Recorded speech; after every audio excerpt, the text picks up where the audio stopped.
Hi, I'm Jacob Blizzard, board-certified criminal law and criminal appellate attorney here in Abilene, Texas. Here today to talk to you about the 2255 petition for writ of habeas corpus. Sometimes it's often called a motion to vacate sentence. It can be an application for writ of habeas corpus. They're essentially all the same things. What a 2255 petition applies to is if you have been convicted in a federal court and you are now in federal custody. This doesn't apply if you are convicted in a state court or you've been convicted in the state of Texas and you're in prison, but it can apply if you've been, in Texas, but you were charged with a federal crime, or in any state in the United States or the territories, and you have been charged with a federal crime, convicted, and are now in federal prison. The petition to vacate or motion to vacate is essentially you're alleging the same types of things that you would in a state writ. You're alleging ineffective assistance of counsel, prosecutorial misconduct, Brady material, exculpatory evidence, due process violations. You are not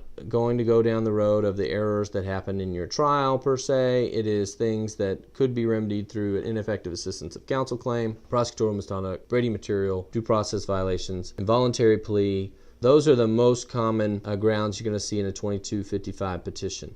They work in much the same way. You file the petition in the district court. The district court gives the government the opportunity to respond. The government files a response, and then if you have alleged grounds that, if true, would entitle you to relief, the court will set the matter for a hearing or request affidavits from trial counsel, or if it's an ineffective assistance of counsel claim, or from prosecutors if it's a prosecutorial misconduct claim. And ultimately, the court will have a hearing, and the court will make the decision in your case. Unlike in state court, where the trial court makes findings of facts and conclusions of law and then forwards it on to the Court of Criminal Appeals, in federal court, the federal district judge, or oftentimes it's delegated to the magistrate judge in that particular case of a writ, the judge will make the decision in your case. He'll analyze the facts, he'll apply the law, and he will render a decision as to whether or not you're entitled to relief.